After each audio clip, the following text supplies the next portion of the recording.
Imagine being handcuffed at the airport in front of hundreds of people, just for being black.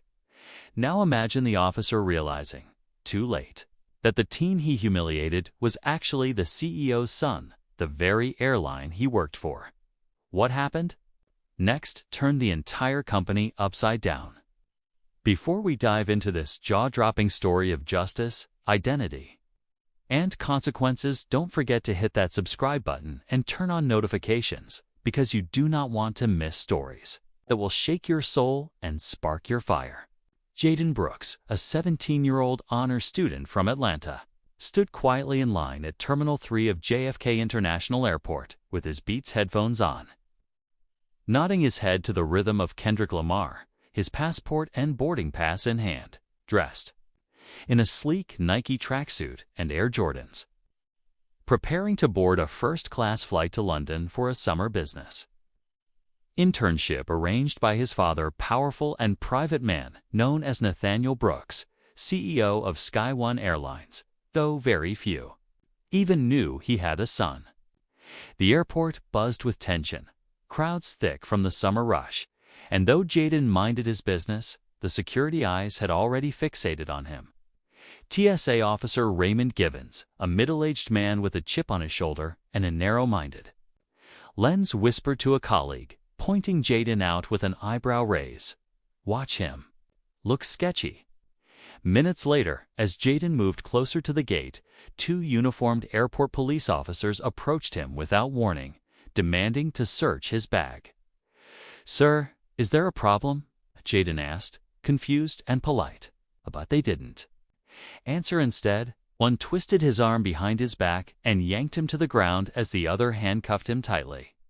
Despite his protests and the gasps from surrounding travelers, "Stop resisting," they shouted, though Jaden hadn't moved.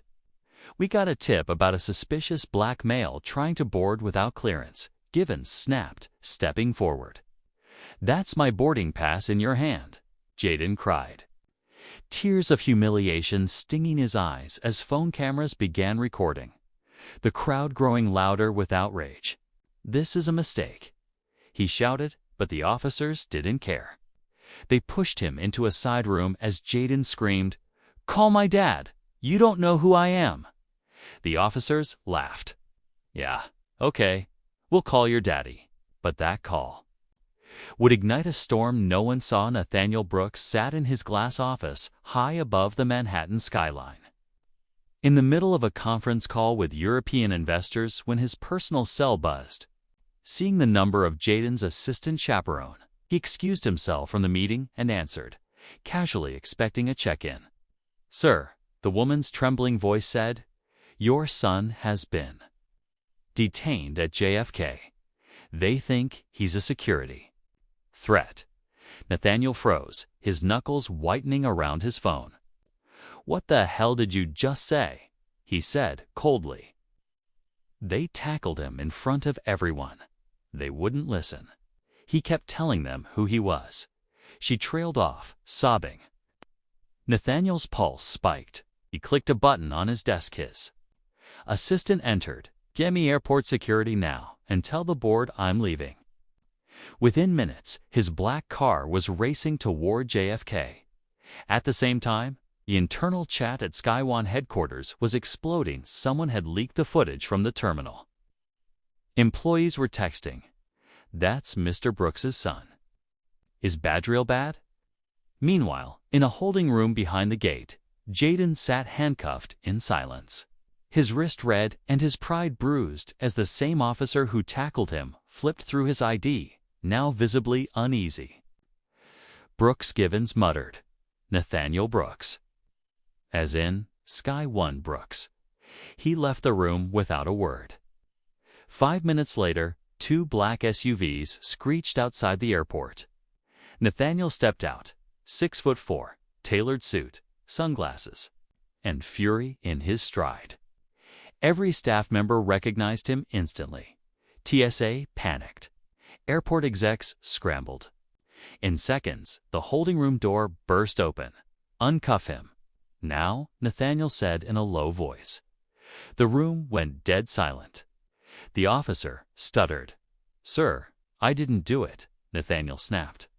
They unshackled Jaden, who leaped up and ran into his father's arms. They didn't believe me, he said, voice cracking. Nathaniel turned to Givens. You don't get to apologize. Not now. And to the crowd that had formed, everyone here record this. I'm pulling every dollar out of this terminal, every cent.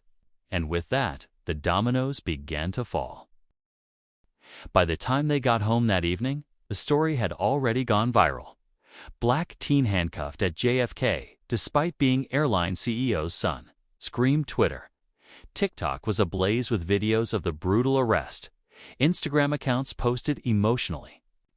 Captions and hashtags like hashtag #JusticeForJaden and hashtag #FlyingWhileBlack trended globally. Nathaniel released a scathing press statement that night. My son, a minor, was racially profiled and assaulted at an airport my company helps fund. I am suspending all investments in SkyOne's JFK operations until a public apology. Systemic training reforms and officer termination are complete. The stock price trembled. Board members panicked. Protests formed outside terminals. News anchors debated race and power live on TV. And people from all backgrounds shared their airport horror stories. Meanwhile, Givens was placed on leave, but it wasn't enough. Nathaniel wanted justice, not silence money.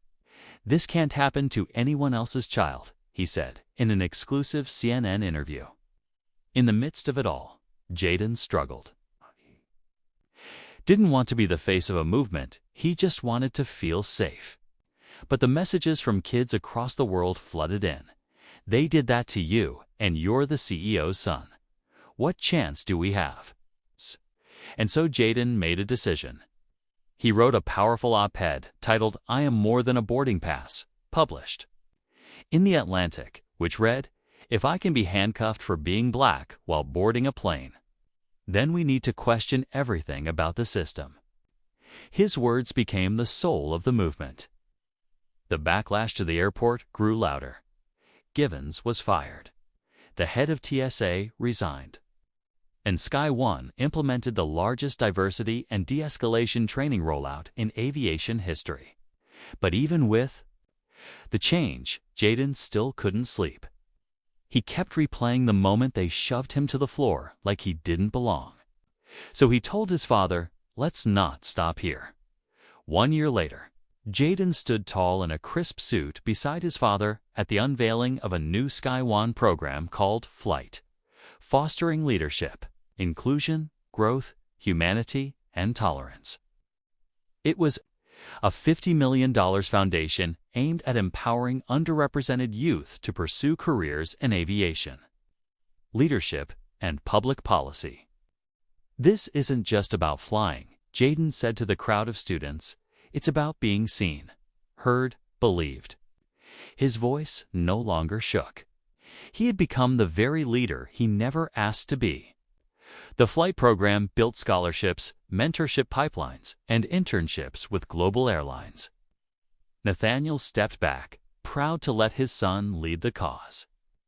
Meanwhile, the officer who once handcuffed Jaden was seen working security at a warehouse stripped of badge, pension, and honor, karma, and the airport.